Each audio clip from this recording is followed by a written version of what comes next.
Back in the 70s, board games and improv theater had a baby, and it was called the role-playing game. These games allowed a generation of kids to live out their dreams of slaying dragons and saving kingdoms, all while sitting in their bedrooms and basements. Today, gaming has moved into the cultural mainstream, and role-playing games are back with a vengeance. Join us now as 5 of these former kids come out of the basement and onto the internet to experience adventure, mystery, and obscure pop culture references. It's time for Roll for Combat!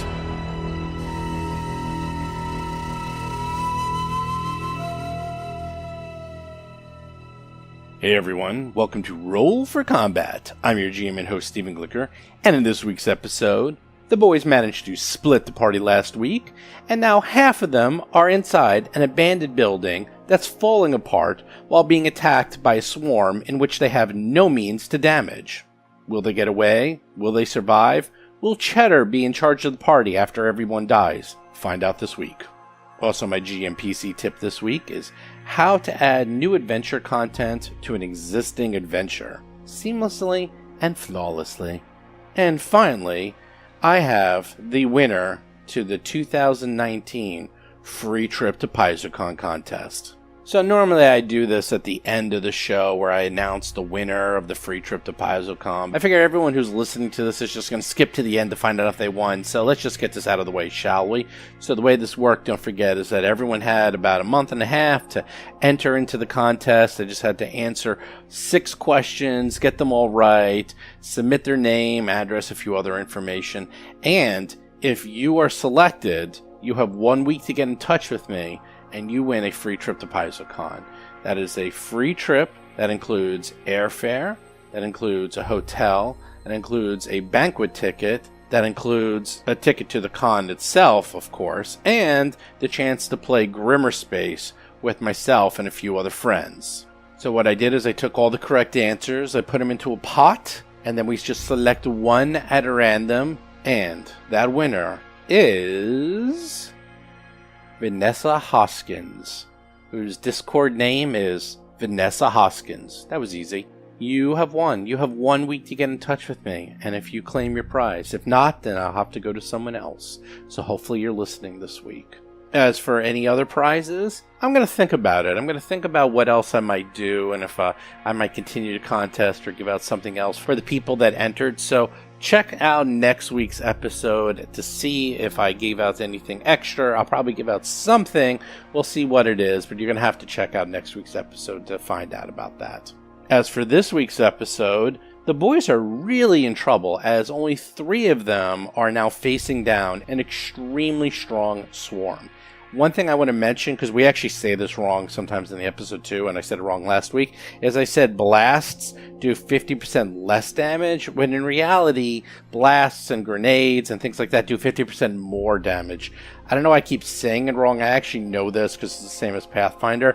It doesn't matter. They have almost no grenades with them. They have no blast damage. They have no line damage. They have no means to damage the swarm in any substantial way.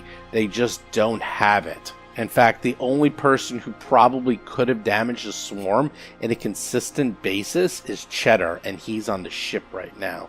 That's one thing that they found out in this episode, is they're very married to 1 or 2 weapons and damage types, and they learned the very hard way, when you face enemies like swarms or other enemies that are immune to the damage that they're so married to, that they are in big trouble. So hopefully they learn from the lesson and sort of mix up the damage types, because as the monsters get harder, this becomes a common theme where the monsters are immune to very specific damage and damage types, especially physical damage. That you'll see a lot more with the stronger monsters.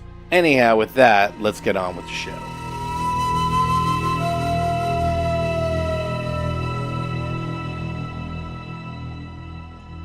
Recap is many things are going on.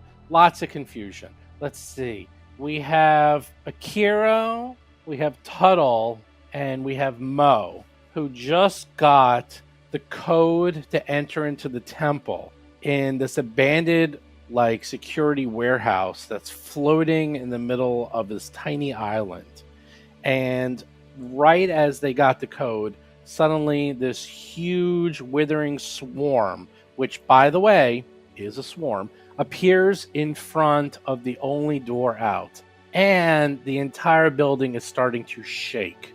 In addition, Mr. Rusty and Cheddar are on the starship, just kind of hovering nearby. I presume Rusty, although he probably was barely paying attention, he's probably watching like Space Netflix or something, or like checking his email. Space Force 2112. What are you talking about? Bob Marquis is playing the human envoy Rusty Carter. There you go. Or you're playing some Fortnite. I don't know. You're presumably helping out, but you're really not. You're barely paying attention and just kind of hanging by nearby. Although I will mention, the first time you did try to drop them off, you did accidentally smash the ship into the planetoid, doing 15 points of damage and blowing up the sensors. Otherwise, but who remembers that now? That's not really necessary in a recap. Not necessary in a recap. That's correct. As you know, there is a swarm in front of you. Just so that we can all be on the same page, you can't use a single attack on a swarm. So weapons do 0 damage. Blasts do 50% damage. The only thing that does damage to them is a line attack. That's kind of it. You can't crit them. You can't bleed them. Basically, you can't do anything to them. And they just attack you by just standing on you. They go on top of you, you get damage. So, with that, we actually started combat, and Akiro is up first. What is he going to do? Panic. Chris Beamer is playing the Tiefling Technomancer, Akiro the Just. Now, you're behind the servers. Those servers are pretty high up. So you're actually at the bottom of the room. The swarm's at the top of the room. And you saw it congeal and like come together. It actually basically came out of the walls, congealed, and is now between you and the door to the next room. And yeah, what are you going to do? How high is the ceilings here? The ceilings here are... That is actually a good question. I did mention that before. Hold on. Are grenades blast attacks? Blast, yes. God, they only do half damage. God, that's really bad. John Statz plays the Vesk soldier, Mo Dupinsky. Ceilings are 8 feet high. 8 feet high. How high? What's this? How tall is this swarm? The swarm is not actually... It's on the ground. So it's not like it's just covering the ground in front of the door. Oh. Okay. You could run through it. There's nothing preventing you from running through the swarm. I think we got to try and get out of here. I'd like to actually do a knowledge check. Go right ahead. All right. While he does that, can I have a description of the structure? I mean, we have Tuttle. There's a little thing called there's an engineering check for structural weakness. On page 141 of the core rule book, there's assess stability. And I definitely am metagaming, but as an engineer, your character ought to know this. So you can determine the structural weak point of something with a DC 20 skill check. But I don't know what. So impressed by Mo. Well, that's not Mo. That's me. That's me. That's not Mo. I'm so Mo would not know. Mo's not even an engineer. That I might have to give you some bonus credits, bonus points for coming up with that. That was a genius idea, and everyone else gets the merits for not coming up with that Absolutely, idea. especially the intercom. Gryffindor loses I had 5 that thought. points. I knew it. Clear comms. I don't know what if this building, how structurally sound it is, or if it's made of like sky metal or something like that, where it's super, No. I will give you a description of the room once again. The walls, ceiling, and floor of this room are coated with a thick layer of mold, with thousands of pale white filaments poking out like tiny fingers. However, the 2 rectangular objects in the center room are free of mold. crystalline devices are marked with sharp edges designs, each with a dark computer console built into one side. A doorway leads north. So you managed to power up those and got them working. Those filaments all left the walls and have congealed into this withering swarm. The withering swarm literally looks like thousands of pale white fungal filaments that wave slowly back and forth as if swaying in a light breeze. In addition, after it did that, the room is starting to kind of crumble a little, and there is definitely like pieces of rubble and dirt coming off the ceiling. And it sounds like this room is kind of falling apart. Right. Okay, so basically, in character, Mo is going to... Mouse! I'm going to bust through the wall. Which side do you see us going through? Left or right? Okay, is it my turn that I can do that? Or do I have to wait? No, not yet. But we'll have Akiro go and then. Oh, we're doing this in combat. Oh, that's right. Yeah, we'll do it in Sorry, combat. That's sorry, okay. sorry. That's okay. You got excited and. Well, I forgot we were in combat. That's all right. You actually are, yeah. How about you delay your turn? How about that? I'm not attacking it. I mean, you said nothing works on it, so I'm not. Why would I attack it? How about you just delay your I turn? mean, grenades would work on it, but then again, if the room's falling apart, I'm not sure grenades are the best idea either. Jason McDonald is playing the Ahsoki mechanic, Tuttle Blacktail, and his drone, Cheddar. All right, got my skills up. Life science? Would this be life science for knowledge? It's a plant. So I'm guessing life science. I would think so, probably, yes. 24. Yeah, this is it's a withering swarm. It's a plant. You know, it could, if you go through it, it will attack you. It is mindless, and it does have this lovely, lovely disease that if you die and get the disease, then you turn into a withering swarm. It's sort of like that stuff from Creepshow that Stephen King got on his fingers. Meteor Like shit. that. Oof. Yeah. So, Now, there is something else you know about a swarm, and I'm going to tell you this. They don't get attacks of opportunity. You can run through them. Oh. nice. I don't want to look through it, but all right. So, and how high? It's just on the ground. You said, right? Well, how high off the is ground correct. does it go? How high off the ground does it go? Oh, it's like a foot. Oh, okay. I mean, you can't. I mean, in theory, could you maybe jump over it? I mean, not really, because it's sort of like you don't have an angle because it's front of the doorway. But if you ran through it by the rules, and I actually looked this up and talked to everyone, you don't get attacks of opportunity. So you can walk. You can basically run back and forth through a swarm, and nothing happens. Wow. I know it doesn't sound. It sounds like it shouldn't happen, but that is the actual rules. Yeah, but as you take written. damage from it, though. No. No, you do not. You only take damage because it doesn't. It only when on its turn. It only goes when it goes. I know it doesn't sound right, but that is correct. I'm gonna be better safe than sorry. I cast a spell. I cast Spider Climb on myself. Oh, I was gonna say you can't see it, but wow, that is a good spell. I cast Spider Climb and say, I think we need to get out of here. And then I like Spider-Man, Great. climb up the wall onto the ceiling. You know, Wow. Mo has a pretty good climbing ability as well. He is an adept climber, but I know we do have a third person here who is not known for his climbing ability. Well, this is I'm climbing. I'm actually on the ceiling like a bug. I'm gonna try to smash you with a newspaper. So wait, so you get a climb speed of 20. So you can now move 20 feet, and you're I on move the like ceiling. up 8 feet, right, to get to the ceiling. We'll say Okay, 10 and then are maybe. you going to start moving across the Yes. the ceiling? Okay, you can move. So figure we can move. I'm going to put you. How about is that approximately there? How's that? But I want to move more to the left. Like there? Yeah. Okay. Look at that. Look at the freak go. Freaky All right. magic. A freaky magic. Mo's up. Mo just saw things that he shouldn't have seen. Yeah, he's pretty impressed by that, but that's on his whatever Kiro does. That's on his pay no mind list, really. I mean, he's You focused should be on impressed. these walls. When the walls start shaking, that's the idea that springs to his head. So he's going to delay his action until Dr. Tuttle has his 2 cents worth. Meanwhile, Rusty, who's sitting there just minding his own business, Wondering, brilliantly minding his own business. yes, wondering, I wonder what I'm going to do after everyone dies. I wonder if I can sell Cheddar for parts, or if I can maybe use him in some other way, maybe as a mascot, or get some commercials with him or something.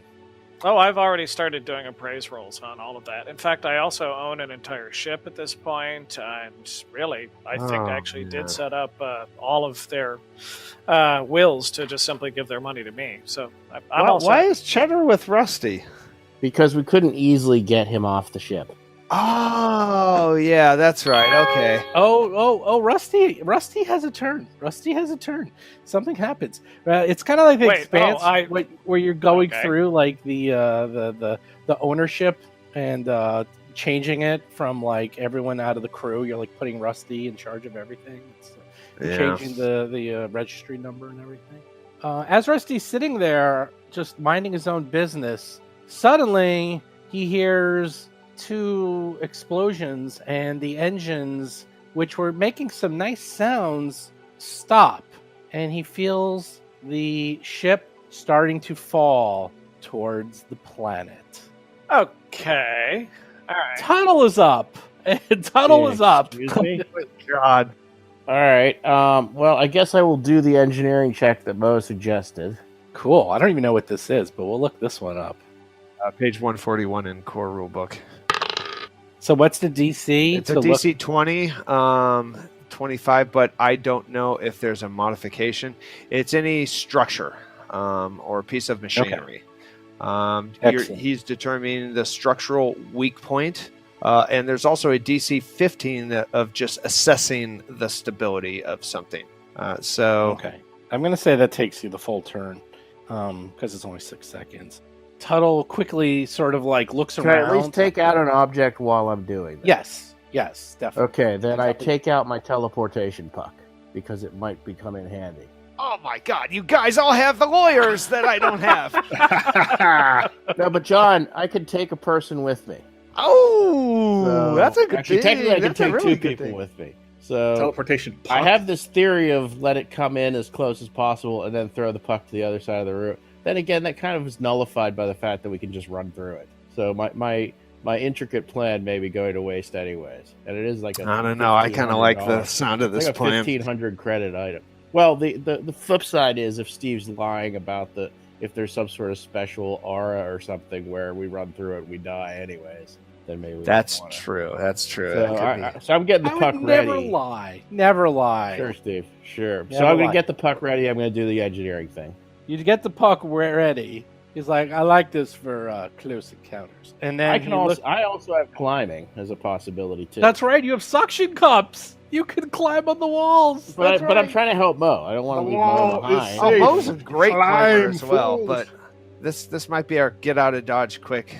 So you look and see that these walls are being held together by the swarm. The swarm is literally holding this entire building together. And if you tried to go through the wall, it looks like you might succeed, but it would require a massive amount of damage to get through the wall. And while you did it, the ceiling would start falling down on you. It would actually start collapsing. The rubble would probably do 10d10 points of damage to you. We could probably survive that, though. At least Mo could. That's the first round. And then you would alright. continuously get more damage as you're buried under the rubble. Now, that's if you fail. Yeah, this is a whole building. Like, this entire building would fall down on you. So there's some risk. Oh, and this would be everyone. So if you, like, accidentally mess up, it's like, it's all or nothing. Like, this is a very good job that you could do this, and it's very possible.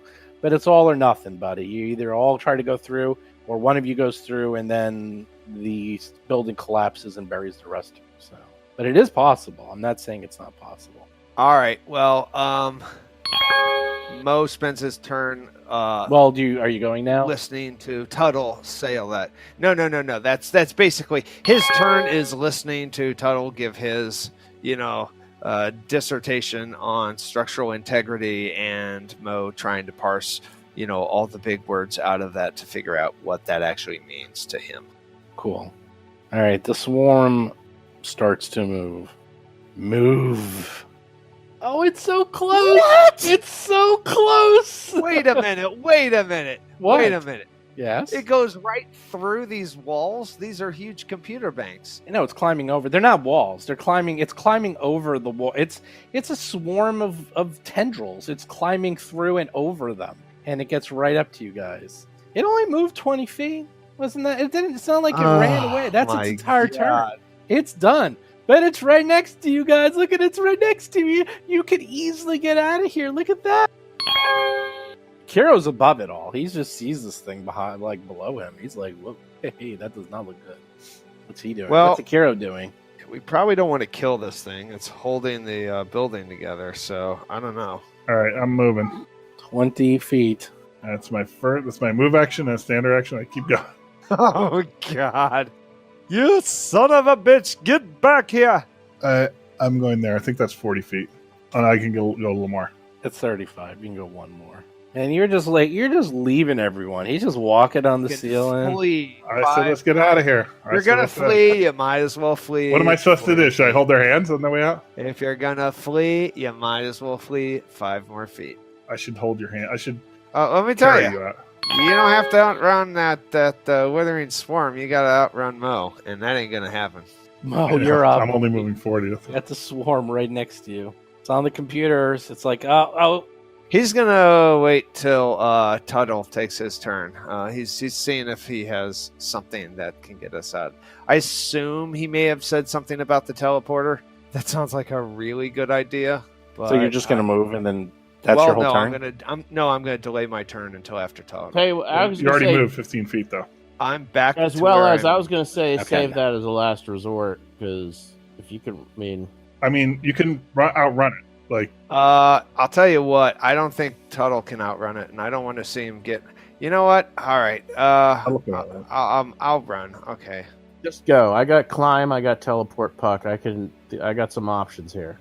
Actually, he's got jump jets. Cheddar has the jump jets. I don't have jump jets. No. I'm talking about Mo. Mo does not.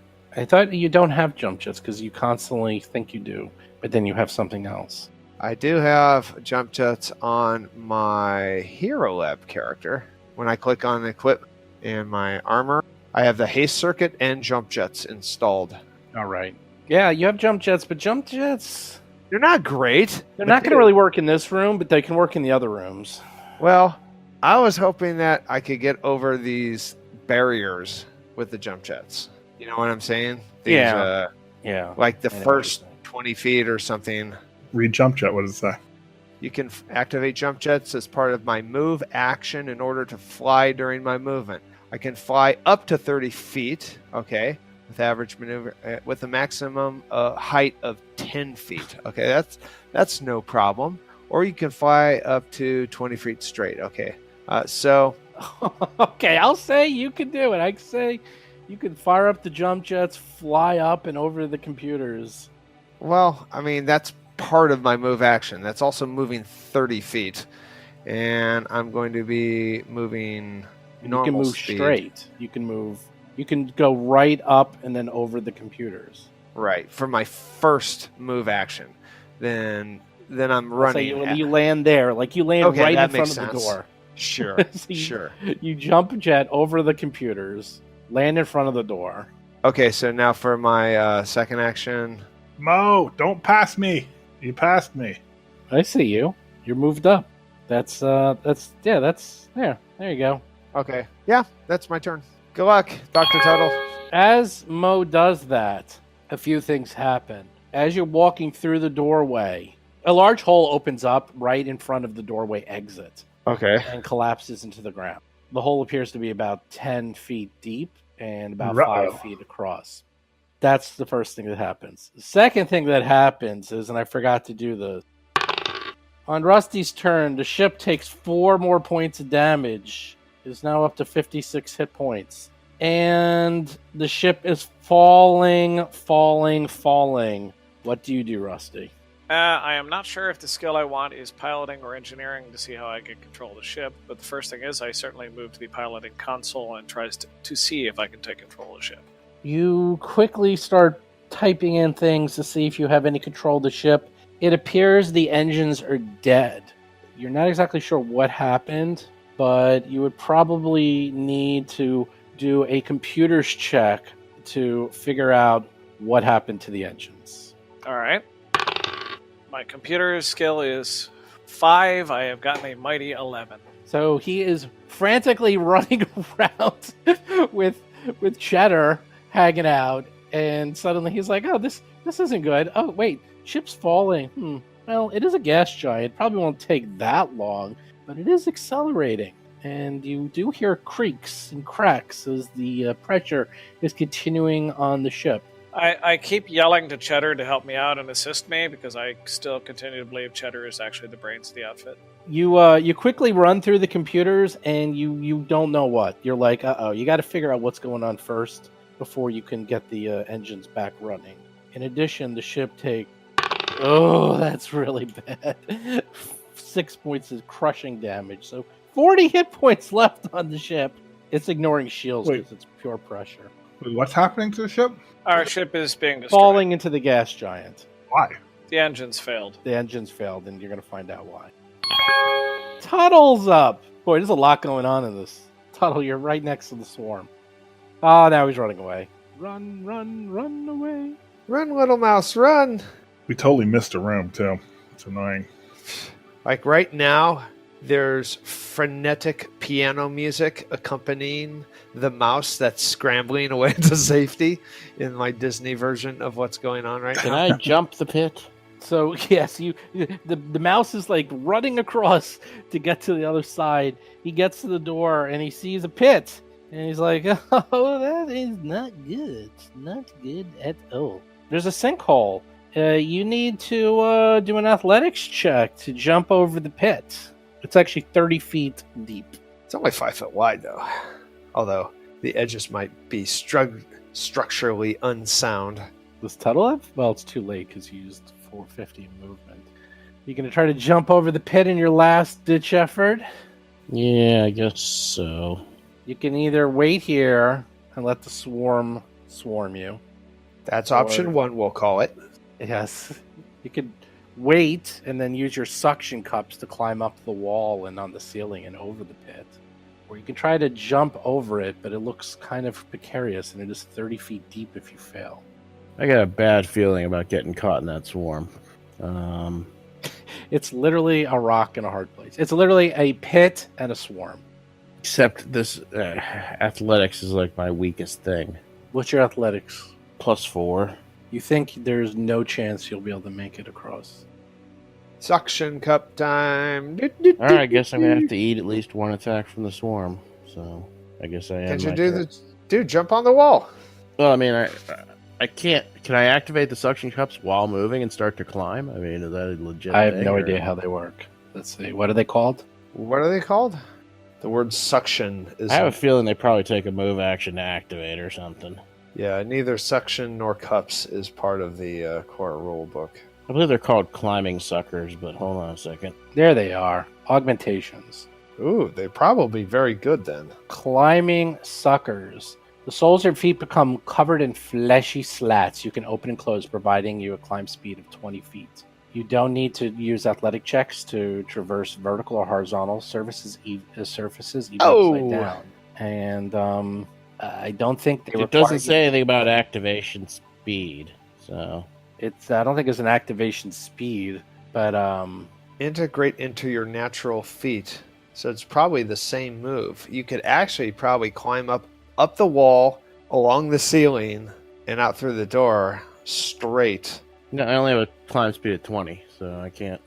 And you moved 50. And I already did 50 to get here, so... I'll put it this way. You can start climbing up, but the thing's going to get to you anyhow. I mean, it can obviously get to the ceiling and everything. There's probably no way for you to outrun it. So, can I get down into the pit without falling into it with my remaining move? Then I'm going to sort of climbing sucker over the edge of the pit and just into the first 5 feet of the pit. But I think that unless he has move to spare, that would actually get me away from him for one round. Wow. Jason for the win. He goes into the pit and he's praying and hoping that it can't get to you. Let's see what happens. Tuttle kind of slides and starts to go into the pit and hits the climbing suckers and hangs on at the edge. And sure enough, the swarm reverses. It comes back. It's right on the very, very edge of the pit. You see little tendrils over the edge of the pit going right next to Tuttle, but it doesn't go in and get him. Oh, you guys are too smart for me. You're too smart. Akira's up. I don't like the sound of that. I may be smart, but I'm also in third place right now. You're not too smart. You just need to. As you're doing that, Kiro feels the entire building shaking and swaying, and hears large crashes in the rooms to the west. Oh, that's great. Go, Jason. I mean, go, Chris. I'll take another turn if you like. No, Chris is up. All right, let me get out of here. I'm surprised. Run away! As you get up to the doorway and you get into the hallway, the passageway to the south is completely blocked by rubble that is falling from the ceiling. It seems like the building is starting to collapse on itself as this swarm is congealing and trying to pull more tendrils to get to you. It seems to be very hungry and quite intent on eating you. So the only way forward appears to be the doorway to the west. So that's floor to ceiling? That's floor to ceiling, yeah. Okay, and I radio in the comms. I say, the southern passageway is blocked. Go north. I think that's 40. Now comes the fun part.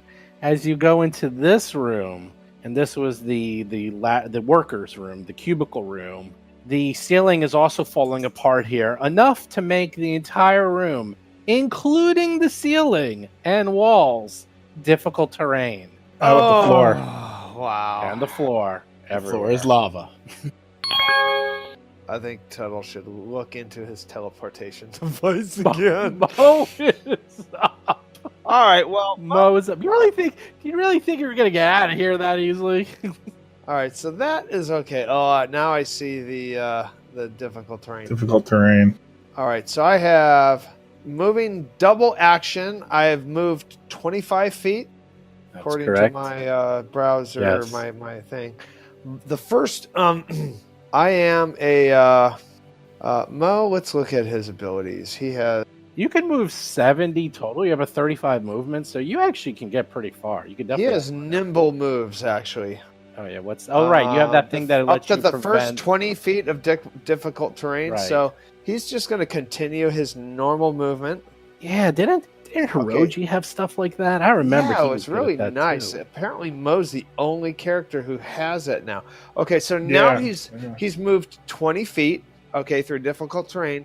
Now he's moving. Akiro's in the back on the ceiling. He's like, "No, Don't pass wait me." for me." He's running underneath Mo. Akira sees can the tail. drop down and land on Mo's that's shoulders. true. Carry him out. You can hang on to my tail as I run by. Okay, so I move. Let's see. My normal movement is, I believe, 70 feet. So I have 15 feet of normal terrain that I am able to move. So In addition, the door to the south is completely covered in more rubble, and so it looks like the door directly to the south is non grata. oh, never mind. Okay, all right. So There's a door way to the southwest. That one you think is still available. There you go. So that's that is the end of my movement. that is the end of Zombie Mo.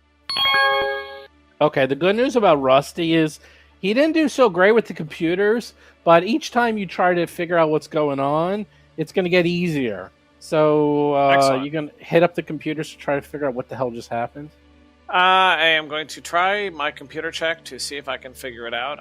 I'm wondering, is there any way that I can assist myself with either piloting or engineering? I'm trying to work it. No. I want to bring in side skills to assist my main skill. The Bible frowns on assisting yourself.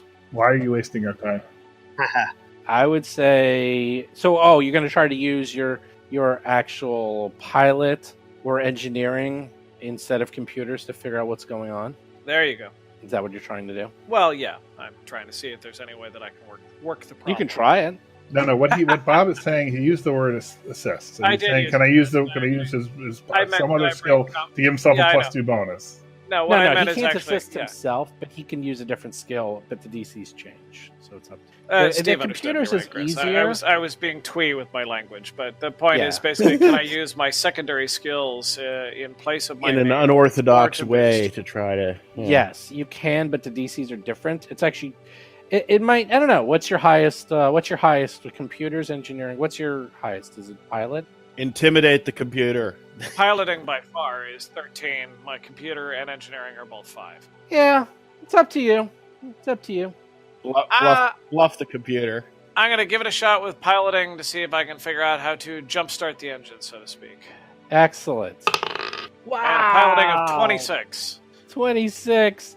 He's like, all right, this computer, I don't know what's going on with this computer. So he's like, starts banging on it, and then suddenly what he needed to know came up. It looked like some creature or something got sucked into the engines and blew them, because the ship is really made more for interstellar space, and obviously some gelatinous creature of some sort got sucked in the engines. You know how like birds get sucked in the engines? Oh yeah.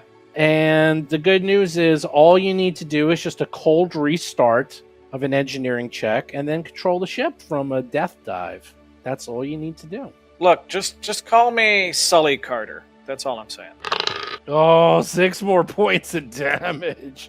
You can stop rolling max damage at any time now. 34 points of hull. Man, you feel it's crushing. It's crushing the ship, and it's accelerating. It's getting faster and faster. And what actually breaks? I forgot the crit rolls. Let's see. Rusty, if I get my spaceship back any differently than when I left it, Monster Joe's going to be disposing of 2 bodies, is all I'm saying. That's right. All right, so as I understand it, basically I just have to restart the engines using an engineering check. Okay, got it. And then a pilot check to, try to take get control of the ship. ship. I'm more concerned about the engineering check, to be honest. It's my lower skill. May I try this now, or is that... Do I No, next turn. Standard action for every active thing. Yep, I know. Yep. You have your own thing going on. All right, so let's see what happened. I rolled life support, so don't worry about that. You just see the life support system is like blinking. It's just, getting a little hard to breathe. You're fine. Don't worry about it. Actually, to be fair, I'm the only one using oxygen on the ship because Cheddar's there. So realistically, unless there's an actual air leak, I'm fine. I really am. Or temperature I have a change. spaceship. I have a spacesuit anyway. I'm not worried about life support. All right. Decide how much of my first move I need to do to kind of reorient myself to the left wall of the pit and climb back out.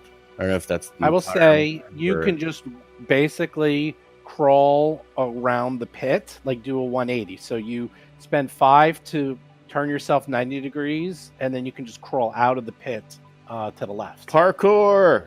Yeah, basically you're parkouring. You're parkouring. Mouse parkour. You're parkouring through the office is what you're doing. Then I'm going to use whatever move I have left to run like hell. Yeah, I mean, that was just 10 to get out of there. So you have, you can so 50 move your left. max -5. That's all it is. So whatever your max is -5. Oh, but it slows down in the difficult terrain. It's all right. It slows down right when I hit the door. So the swarm is lumbering towards you. It's like a zombie moving. It really is. It's the creeping doom. They're coming to get you, Barbara. Akira is up. He sees the swarm slowly. Now, the good news is you're on the ceiling, so none of those cubicles below you will slow you down. The bad news is it is difficult terrain the whole way. What's your climb speed? 20. What's that? 20. So I should just drop down and walk then, or run 30. Probably at this point. I do that. Because otherwise you're going to move 10, so... I do that.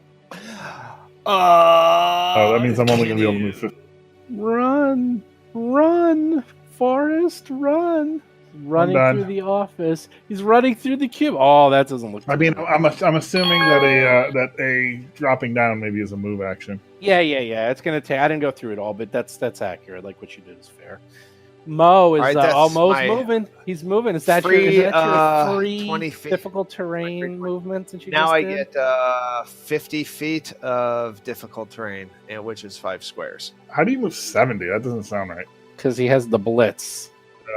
That's annoying. I am a bums rush soldier. And that's it.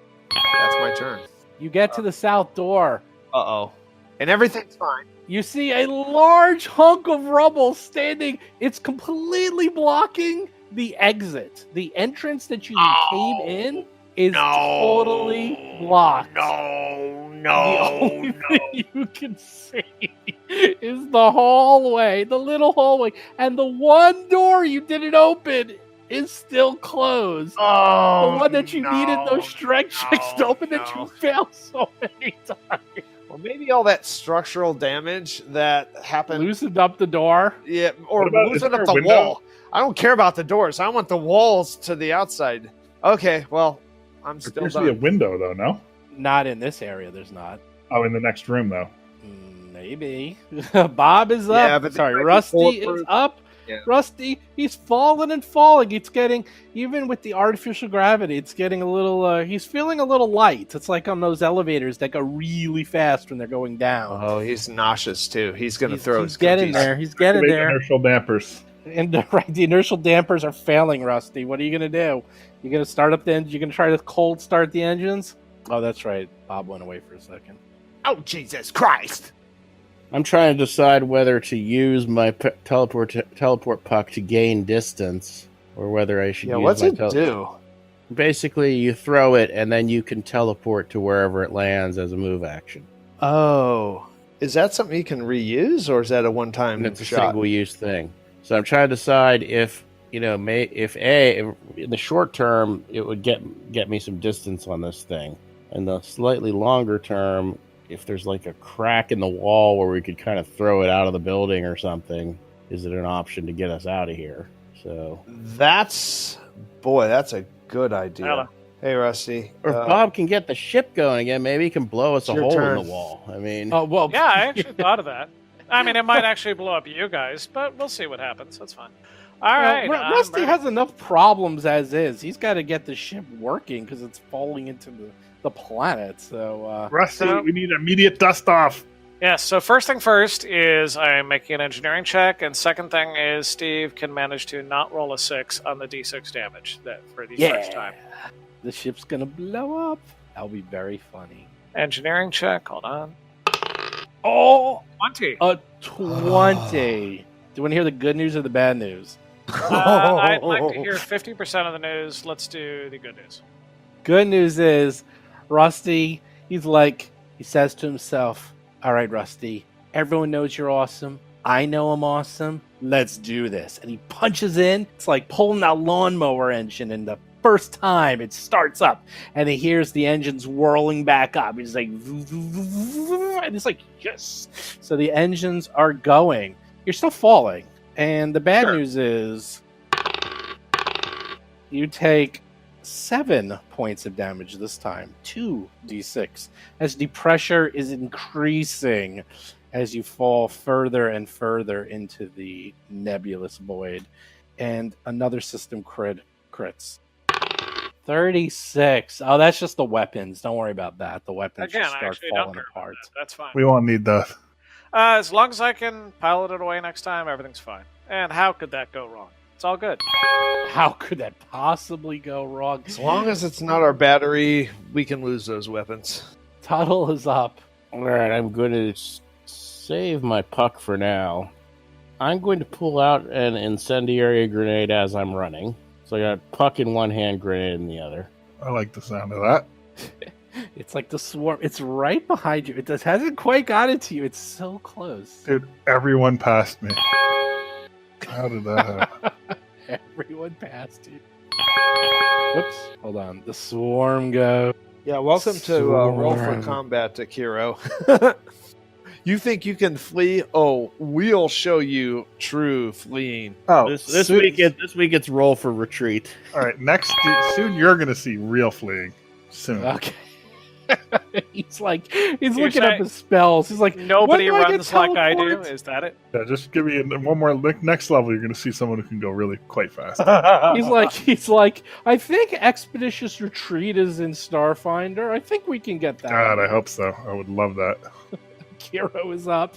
He sees the swarm. It's coming through the door behind you. It's getting close. Can I move diagonally through that tunnel space right there? You can move. Sort of. Watch, I bet the pit probably had an escape. We probably should have all jumped out of the pit.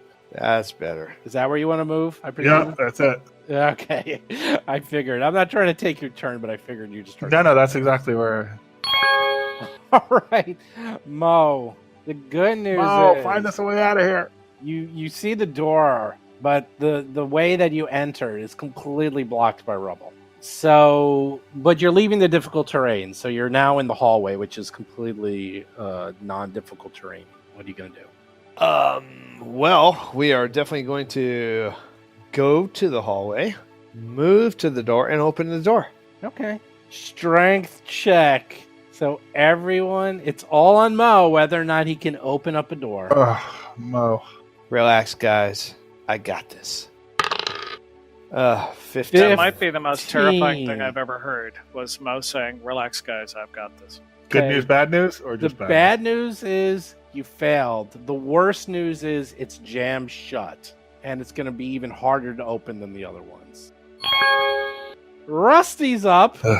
It's just like a non-stop carnival of carnage. Okay, the engines are started up. Quickly jump back into the pilot's seat and say, all right, let's get this sucker going. Maybe. All right, so it's time for me to make a piloting check to take control of my fate, my destiny, everything in the world that I wish. All right. See if he can do what he's supposedly the best at. Supposedly Rusty is a born pilot. He does this all the time. You rolled a 3. Yeah, so I rolled a 3, but still, it's a 16. That should be, it's called a good job. Oh, I only did 3 points of damage to you. So the gods smiled on you a little bit. So you're still falling. I'll take it. You're still falling. Another system goes critical. 50. Oh, 50. Oh, I thought it was the engines. No, that's 61 to 80. It's the weapons. The weapons are exploding on you. You hear ammo going off as the pressure is crushing them to death. Well, hey, I think I get. Let's call that a B plus, right? It wasn't an A, but everything else is going fine. Actually, most said, close the door behind you. I can't get through this door. His last turn. The tunnel's up. Don't close it behind me, tunnel. This thing goes through the walls, by the way. It just can go through walls. Door is not working. It's going to go under the door. Tunnel is up. Difficult terrain everywhere. A clear shot in front of you. And for this round, I'm just going to keep moving. Don't leave me. The swarm. It's so slow. It only moves 20. It only moves 20, but it's constantly behind you. Right, and we're stuck right now. So look at that. It barely moved. No, it's. Make sure I'll put it there. It's awfully close. It doesn't look that far, but you better keep moving. You're running out of room. We have a closed door. Is the problem? Oh well, yeah. You got a really strong Mo. Hopefully he can open it. That's my first action. He is strong. Can go 10 more. 1 more. There you go. You're almost next to him. Almost. All right, Mo. It's just you versus the door. All right. Your whole life has led up to this whole thing. All those monsters you've killed, all the combat you've been in. That's true. Those are not your greatest enemy. Your greatest enemy is a door. Go get the door. The door boss. All of those augmentations, all of that strength training. Put your back in it. Yeah, like everything has prepared him for this moment. He plants his feet on the opposite side of the hallway and he pushes with all of his might. He rolls a 6. And he promptly slips on the floor. His face smashes into the door. And it does not open. Rusty! Rusty's having his own problems. The ship is making I'm doing fine. It's all great. There's a lot of creaking sounds. You hear things popping. Things are flying all over the place. Oh! But then, in the midst of the chaos, Rusty rolls a natural 20 on piloting for a 33. A 20 on piloting for natural 20. Rolls for a 33 on piloting. Okay, that's pretty good. The heavens open up. You actually keep doing that. It's like the first roll is bad, but then the second roll you magically do it. So which kind of fits the character, if you want to put it that way. It's he feigns competence, so he has to show it in 1 or 2 tries. Okay, you get control of the ship. It's gonna stop falling. It still takes damage though. Ooh, only 6 points of damage. So the ship has 17 hull points left. Not a problem. Plenty. Not a problem. Okay, you have control of the ship, and you're starting to, I presume, ascend out. Yes, I point up and I hit go. Yeah. Okay, good. You have full control of the ship, and you're like, that was a fun adventure. Not out of the woods yet. Tuttle's up. I'm going to try something a little different. I'm going to teleport into the swarm. No, I'm going to do it. No. Get out my pistol and try to shoot a hole in the wall large enough to put the teleport puck through. To the west? Yeah, to the west. Okay. Interesting. Okay, that's your standard action. Go right ahead. I'm going to move to the intersection. So that if it doesn't work, I can go to south into the room with the guys. Yeah, do your standard action first, though. Well, it's up to you. It's going to be harder if you... Whatever you want to do.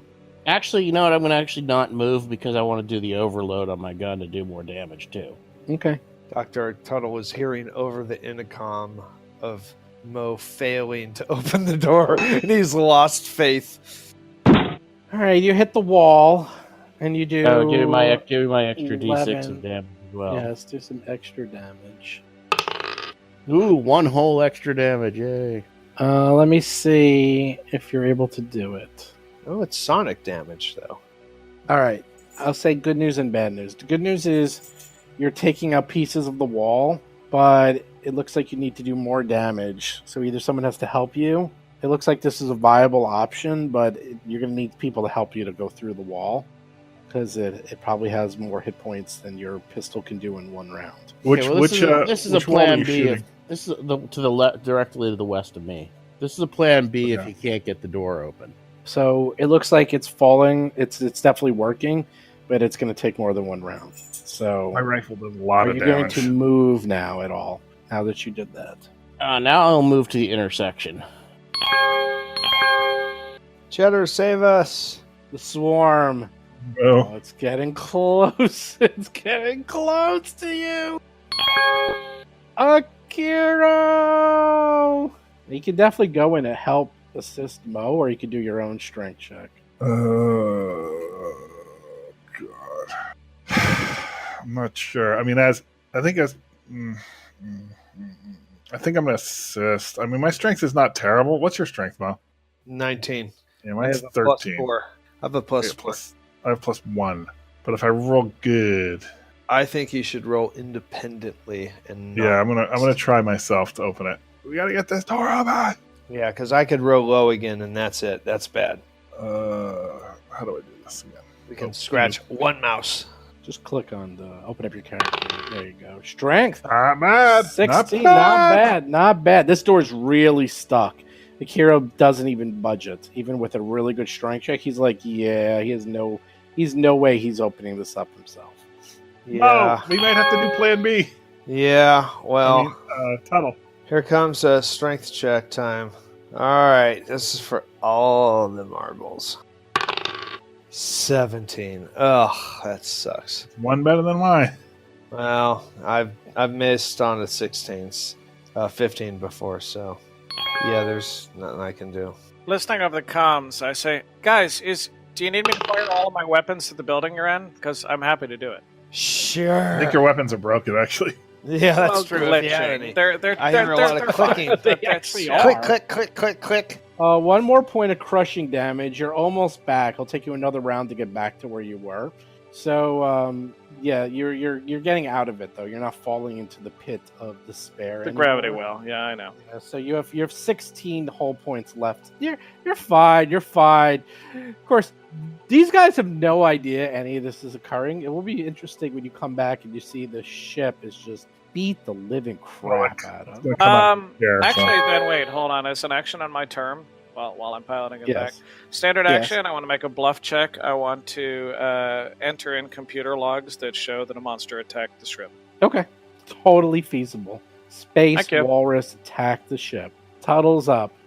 I'm going to do... Rerolling that. I'm going to do a full attack on the wall. Wow, he's going all in for there we go. Operation Puck. That's a good attack. 5 points damage. Can you crit a wall? I'll say you can. Wait. He shoots twice? Yeah, I did full attack. Oh, holy crap. Wait, what's your total there? How much did you do? 10? Nice. Plus 12, 5. 22, 27. Oh, 27. It's almost done. It's like he can almost see daylight. It's actually he can see daylight and he's like, "Oh my god, one more attack. One more." Not enough to get the puck through yet. Do it to get the puck through. Almost.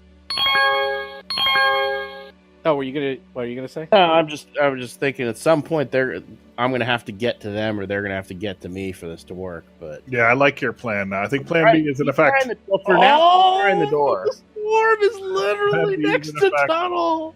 The swarm is right next to Tunnel. Right next to him. I think he feels it licking his feet. I think Plan B is Tuttle's plan of escape. I don't think we can reach them in time. Kiro, you're up. Oh god, this strength check thing is just not happening. Do an assist. Enough for you. You could assist. Do an assist.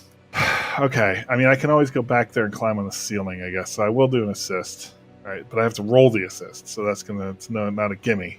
Now you have a 55% chance of making it. No, great.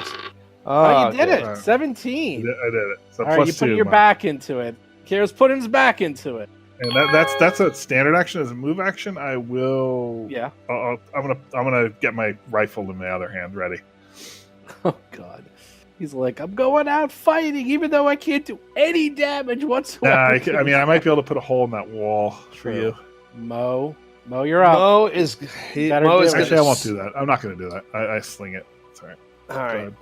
Mo is going to spit in both of his hands and give a good push to the door.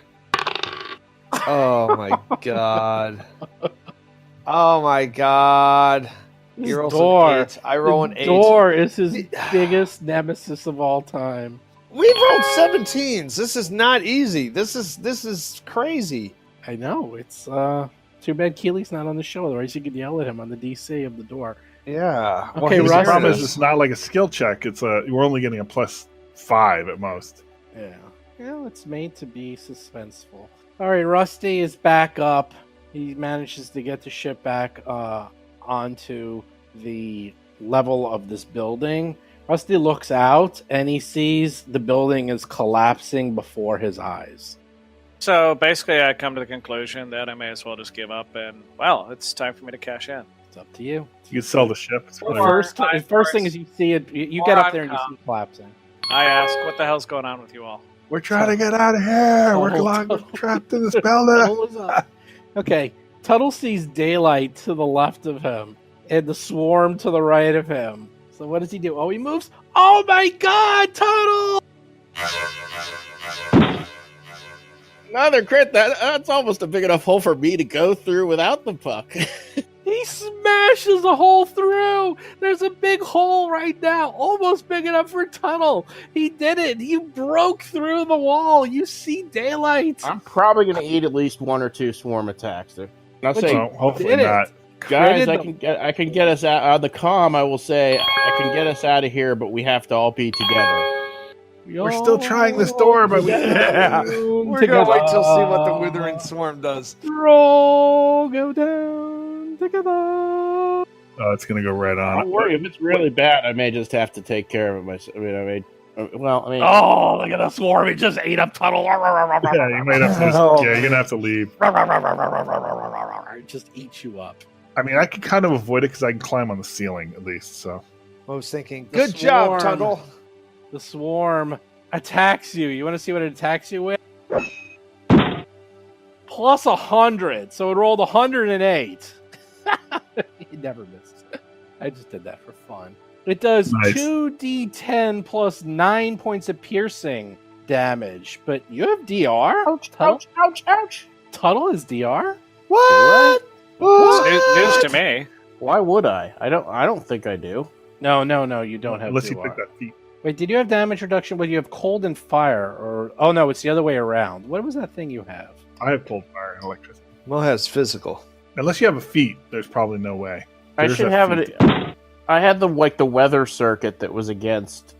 Oh, I put it in wrong. That's all. Okay, so it does 21 points of damage on you. I made a mistake. I'll fix that. It automatically hits you. So a few things happen. First of all, give me a fortitude save as it tries to enter into you. I think you want to make this one and not roll a 5. Probably. Oh, he rolled a 5. Ooh, that's probably not a good roll. As you feel the swarm start going into you, like your mouth, all your orifices are getting swarmed into with these little filaments. In addition, you are distracted, but I don't think that's going to affect you because I don't think you're like doing spells or anything. So, okay, that's all that happens. All that happens. It did a little bit of damage, and now you are one with the swarm. Akiro's up. Oh, okay, let's assist again. Here comes a heroic assist from Akiro.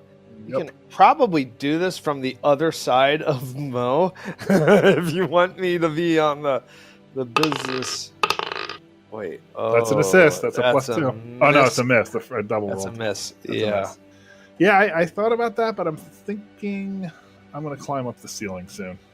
Oh no, actually, give me a fortitude save for the distraction. I made a mistake, Tuttle, because the distraction is actually it makes you nauseated for 1 round if you fail it. Oh, you make it. So you make it with a 17 and you're not nauseated, so you're fine. Akira, what are you doing? You're climbing on the ceiling? I tried to assist. No, I tried to assist in the strength and I missed, so I'm done. Okay, Mo. All right, Mo. Hey, can we shoot this door? I mean, I'm thinking we should just blast it, maybe. Unfortunately, the door is metal, so it's not going to work. It'll take too long. Yeah. I can shoot it. I'll turn the turret towards it. No problem. Yeah. Maybe. Can I shoot the wall that's next to me? Maybe? Sure, but the wall just goes to the next room. But I know, but there's a window there. True. And there's doors. Out. True. Yes, you're right. Mo, you're up. Could be blocked, though. Yeah, Mo's going to say into the comm, for the record, it's my call. Dump everything you've got onto my POS. It's a lovely fucking war. And he pushes the door one last time for a strength roll of... Oh! Wow. God! No. You rolled a 2! You rolled a 2! He rolled a 2 for his strength. Oh, no. I don't know. Mo's done. Problems. Mo's done. Rusty's up. What is Rusty going to do? Basically, I'm going to prepare to get them off the planetoid, the island. So I need to bring the ship around to wherever it is. It looks like they're trying to get out of, so that they is can correct. Get into the ship. So I'm going to actually, pilot the ship over. You need to give me a pilot check to do that. It's not automatic. All right, there we go. 26. You failed this once, and it did a massive amount of damage. Did I fail it again? I would like to think that a 26 was okay. Let's see. What did you need? You need more than a 26 to bring it close to the inlet and hold it there for a brief period of time so that they can do it. The good news is you don't do any damage to the ship, but you need more than a 26. It's actually not an easy maneuver. Okay. Tuttle. All right, throw the teleportation puck through the hole. Okay. Do like a grenade. Let's make sure you do it. Standing by for a 1 roll. He does it. He rolled. He succeeds. Throws it through the hole. We now have 5 rounds to use it. So on round 5, if we're not together, I'm going anyways. Well, you can move. It won't attack of opportunity you. So I know. Move out of it. So whatever you're going to do. That was your... I don't know what that was. Was that a move or standard? Well, whatever. So what are you going to do? I mean, I still have to do something. I mean, so I can you're moving probably out. move Okay, 15. Yep. That's all you can So wait, how does this thing work? If I am close enough to touch you, I can take both of you with me with the teleportation puck out of the building. Oh, okay. So you don't have to be like near anything. It's I don't have to be near the puck. Within 120 feet. So you have to be touching the person. The person I'm going to take with me. I have to be close enough to touch. Yes. Oh, wow. It hits on a 4. It automatically hits. Oh, hits you for 24 points of damage. Get to me now because I can't. I need to have a move action left to activate it. Oh, and give me a fortitude save to see if you are nauseated. Doesn't he do that on his turn? Not the monster's No, it happens turn? immediately. It happens immediately. That way you know. It's okay. You're getting a turn before it does, right? Akiro's up. With the difficult terrain, I can't get all the way to you. You have to at least come back to the end of the corridor. Yeah, I'm gonna move. I'm gonna climb along the wall, and so I can like reach my hand out. Oh, jeez, here we go. Well, I need to do this because you need some space to get in there too. He's climbing up onto the ceiling, and he's gonna grab the mouse from the ceiling. Yeah, like I'm like on the corner of between the ceiling and the wall. I'm like on the wall actually, so I can actually reach him within arm's reach, so I can touch him. And then Mo can go in that same space as me because I'm not technically like to the side and up. I'm above him. You're right next to him. Tuttle can move in the square actually south of me, and then get us all. Yep, Mo, you're up. All right, you guys. You guys ready for this? He can't give up on the door. Mo's gonna. Hold on now. Hold on. You could do the door, and if it doesn't work, then you can move. You can give it one more go-to. College try. Yeah, the college try. He's gonna do it one more college try, and then he has a move. 4 for an 8. Yes. He rolls a 4 for an 8. The door boss beat you badly. When's the door get its own T-shirt on the website? I think we're gonna have to make a door T-shirt at this point because it is so ridiculous that you can't. All right. You can't defeat. I can move through difficult terrain with ease. Yeah. So you move through everything. Oh, nice. I can through the bad guys. That's a 35-foot move, and I'm done. Whoops! Rusty is up. Rusty, you gotta get these guys. Hopefully, don't blow up the ship. Oh, I know that they're counting on me. And in the event that the ship gets very damaged, well, we'll see if I actually am able to pick them up. Beam us up, Rusty. Yeah, why don't we have that technology? I've been wondering about that. It actually is possible. It's extremely expensive. Natural 20! Oh, that's not fair. That's not fair. Nice. Nat 20 for a 33 piloting skill to move to the right place and hover long enough to pick them up. And nobody sees it. Well, you'll see it when you come out. Right. Yeah. And how I fought off that horrific monster that attacked. Marines, we are leaving. Just for style points, though, I'm going to pull a pin on an incendiary grenade and drop it right before we warp out. Nice. Nice. And then with the move action, I touch hands with both guys and warp them both. Excellent. Wow. We were so holy moly, that was so hard we to were do. Never getting the door open. It would just been on us the whole time. So you teleport. You guys touch hands. How do you do it? I guess you just press a button or something.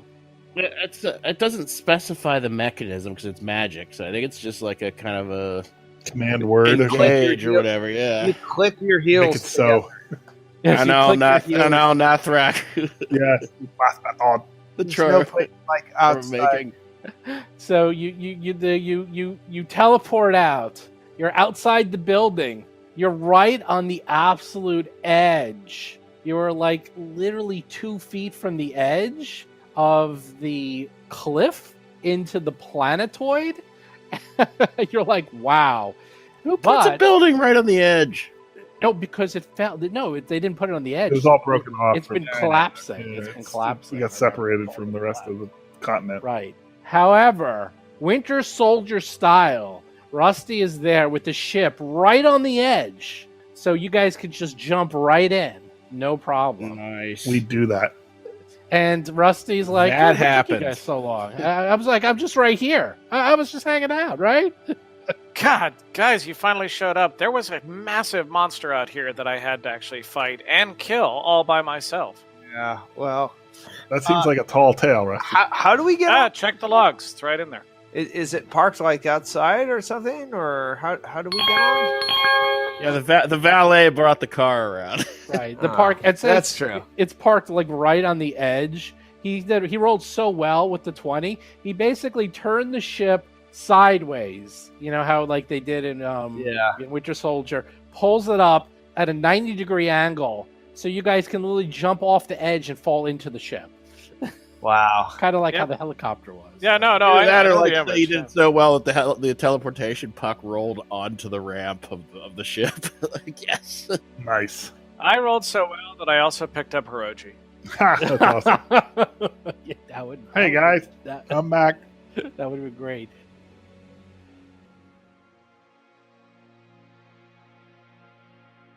Hey everyone, Steve here. So there we go. They actually managed to figure out a way to get out of that building before it collapsed on them and survive. And some of you might wonder, wait, how is that possible? How did they have that teleportation puck with them? What are the chances? And the answer is they did. I didn't tell Jason anything. I don't think he cheated and read ahead. He just happened to have the right tool at the right time and figured out a good time to use it. Now, what could have happened there? Because the door they were trying to open needed a strength check of 25. And could they have opened it? The answer is barely, but yes. And it might have taken a while. I don't think they would have actually died. I think the swarm would have just kept attacking them, and they would have been able to figure out and hopefully open the door eventually. Or one of them starts attacking the wall, and they bash a hole through the wall, and they get through that way. Because it was hard to picture, the entire place was falling apart, and as they were running through it, the way back changed, and there was all these obstacles in front of them. You could probably figure that out. Like there was holes in the floor, there was damage, and it made them go like the longest way possible back around out, and they had to actually go into a room they skipped and then jump through a window to get out. So they figured out a way to do it another way, to go through the wall with the teleportation puck. But I'll tell you, that's just good player management, where you just figure out ways to use everything at your disposal, and you come up with sort of Hail Marys that you put in your inventory that you just sort of hold on to. In D&D and Pathfinder, this is a little bit more common, that you'll often have tons of magic items, and you'll just sort of throw them in your inventory, and when you get to higher levels, you can figure out something can be used. But I will tell you that after playing with these guys for 20 plus years, this is not uncommon. I've seen them pull miracles out of their hats. I've seen them just go through and use magic items in really strange ways to save them from utter death. John once got eaten by a purple worm and was getting digested. This was in D&D 3.5, and he had a token that would summon a griffin, and he was just about to die, and then he remembered he had it, and he summoned the griffin inside the purple worm, which then went insane and caused enough damage to slash a hole, and John managed to pop out and live. So this is really not too strange for me and these guys, because they seem to pull this stuff out of their butts all the time. So some things I wanted to talk about with this encounter. I actually changed this encounter a lot, which is going to lead me to my PCGM tip this week, which is sort of changing things up. So the original encounter was as follows: that the swarm was supposed to show up, they would fight the swarm, kill it, and then the building would collapse. Now, if we did that, this could have been the most boring encounter in history. What would have happened is they would have seen the swarm, ran away, and it would have been over. That's not fun. That's not fun for you. It's not fun for me. It's not fun for them. So I looked at this and said, why just combine the two scary elements? Because actually the building collapsing is really memorable and really fantastic the way it was written by Jason. So I just combined the two, as I knew they weren't going to fight the swarm, so I just made it an obstacle and had the swarm. There was always a little bit behind them because the swarm did not move very fast, and it was just like, it's like a killer in a stalker movie. It was just a killer slowly coming after you, and it was really scary to the point that Tuttle did get hit a little bit, but they managed to dodge around and get out in time, so he just took a little bit of damage. Now, let's go back to Rusty. The thing with Rusty is we almost told Bob not to even show up and just not even come and play with us. That is the last thing you ever want to do. You want everyone to have a part in the adventure. Otherwise, it's boring. Why would you even want to play? Originally, what was supposed to happen is that there was these like floating jellyfish that attacked the PCs when they first land there. These jellyfish were no threat to these guys at all. It was a completely worthless encounter in my opinion. So instead, I had the jellyfish get sucked into the engines, and then the ship malfunctions, the engines sort of stop working, and it starts plummeting into the gas giant. And then I had a mechanic where it would do 1d6 damage every 2 rounds, and then it would get, well, it added up. Then it would be 2d6, then 3d6, and so forth. And I figured he probably had about 8 rounds to figure this out or die. And I would have killed off Rusty, trust me. I was rolling pretty high, and it definitely was stressful. But I made the DCs really low for what was going on. He really didn't have to do too much. He just had to figure out what was happening, and then restart the ship, and then fly back up. But as you can hear, it was very harrowing. For him, it was just some simple skill checks, and it was using sort of non-linear thinking in a way. It was like things you normally have to do, and it makes it a lot more fun when you use your skill checks in an environment that's high pressure, instead of you just, I don't know, I do a skill check to know what this monster is, a big deal, or I do a skill check to find this trap, big deal. This is like life and death. It's almost like combat, but using skills instead. So again, I added all this new stuff. I added the starship event. I added the crumbling building while they're being attacked, and this is the outcome, and it's an extremely memorable encounter that I think everyone enjoyed. Actually, I know they all enjoyed it. That's something you'll remember for years to come. And it could have been just, oh, there's a swarm, we leave the building, Rusty picks us up, and we're done. No one would have liked that. And on top of that, Tuttle got to be the hero, which is always nice. It's always nice to see everyone being a hero in a different way. And not that Tuttle doesn't get to be the hero, but often Mo usually does a lot more damage than everyone else, and he kills a lot of guys. It seems like Rusty seems to do the finishing blow on a lot of these guys. I'm not sure exactly how or why, but Tuttle doesn't seem to always get that finishing blow and the glory of the kill as much. So it's nice to always spread around the glory. Which brings me to my PCGM tip, is how to add new content. And really, this is kind of what I was just talking about. It's sort of my tip, was I just talked about my tip, but the whole point is never have your PCs not doing something.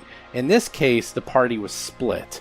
I could have had Bob just sit out for like 4 or 5 hours and do nothing.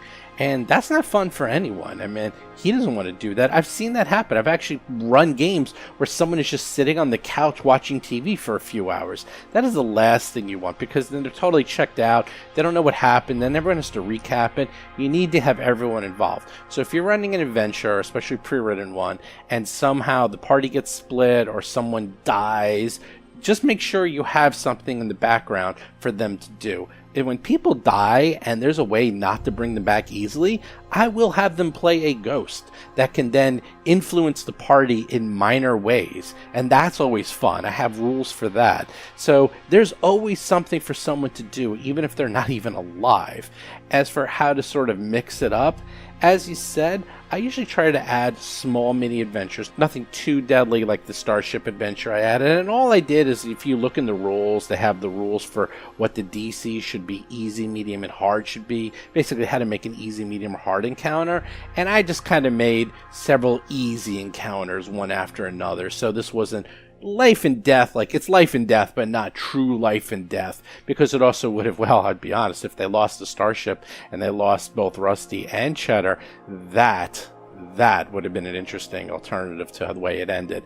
But they did not, and everyone survived, and the building collapsed, the swarm is dead, and everyone is now going to level up. Back to my original GM PC tip, always have something for the PCs to do at all times. Feel free to mix things up. If you feel the pre-written adventure is a little too boring, you can either add another monster to it, which is pretty much the easiest thing to always spice things up, or you can combine events like I did, or you can add a new event like I also did, anything to just sort of make it more fun. And as for how to actually do it without killing your PCs, well, that does take a little bit of finesse. That's just something you need to learn to do. But I'll tell you a secret, is that PCs don't need to know how much hit points a monster has or how hard an encounter is. And if you over tweaked it and it made it way too deadly, then have that monster die. Just have it die out. You don't have to go by the rules. Like if the rule says, okay, that monster has 200 hit points and it's way too powerful, I really made it too strong, then have it die after the next hit in some spectacular way. If I had a PC plummeting to his death in a starship inside of a gas giant and I realized I made those DCs way too hard and he is going to die, then just tweak it a little. Again, nobody knows. You are the GM. You're not cheating. It's your game. GMs can never cheat. So always keep it interesting, always keep it moving, and always keep everyone involved. That's my tip to you. As for some show notes, once again, I did announce the winner for the PaizoCon contest, but I'm definitely going to give out something next week. I've thought about it while I was doing this recording, and I'm definitely going to give out something next week to everyone who entered and got the answers correct. What it's going to be, let me think about it. Maybe I'll do another trip. Maybe it'll be some free t-shirts. Maybe it'll be something else.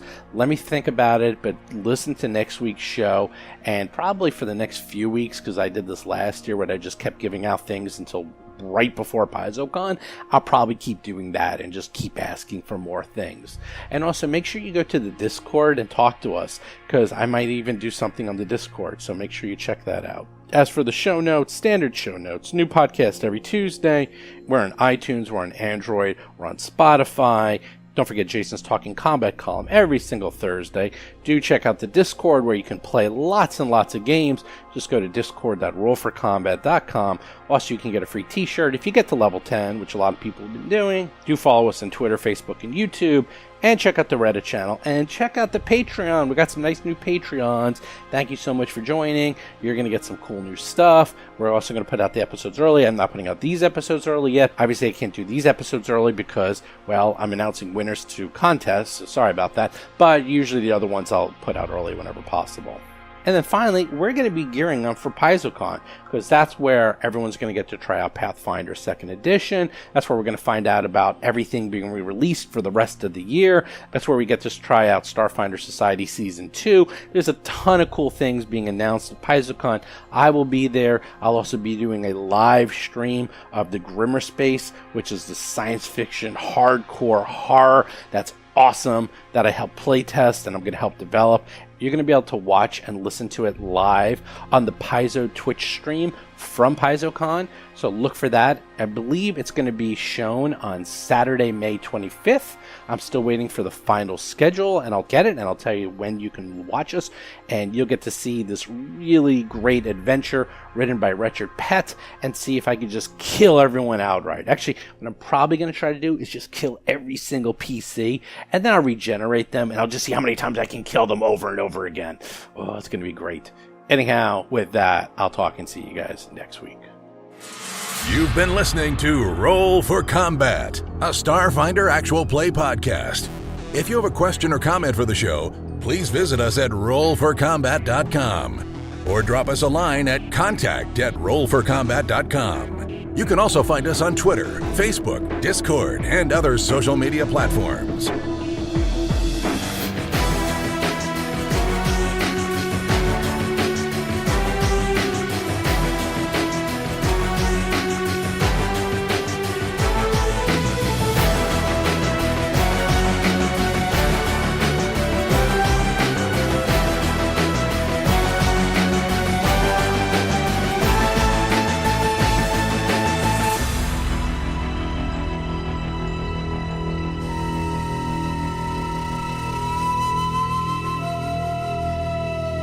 You've been listening to Roll for Combat, Until next week, always remember, it's evil! Don't touch it!